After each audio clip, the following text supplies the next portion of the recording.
Not everybody can go to church 3 times a day, right? Not everybody can do all those services. Most people go to Vespers and to liturgy. So we pray the services, but we also pray for the living and the departed. And we do have prayer lists. So when somebody comes to the monastery, they usually fill out a prayer list while they're here or before they leave. And they write down the names of their family members, living and departed.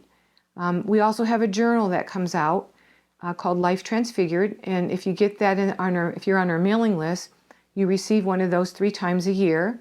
So we take those prayer lists and we, each morning and evening in church, if you're not one of the nuns up at the Strana praying and singing, then you're in the back of the church praying those prayer lists. So we're really, by our unworthy prayers, we're serving the people because they've asked for prayers for their families. Sometimes they'll give you specifics. Sometimes people will call or send messages to say there's going to be a surgery this week in my family, or I have a loved one who just had a heart attack, or we have lists for unborn babies, people that are going to be married, people that are having emotional problems, family problems, divorces, or drug addictions. All kinds of prayer requests come in almost every day. And usually it's by phone or by email or just people dropping in. And so that's one of our main focuses is just to pray for others. And I think that comforts a lot of people. We're unworthy servants. We don't know all the details about people's lives.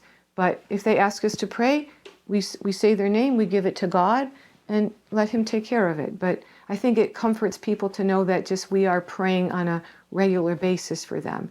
And our prayer lists, they're stacked up in a box. There's probably hundreds of them. It takes us a couple weeks to get through all of them. We'll read all the living, and then we'll flip them over, and then we read all the departed, and then we start all over again.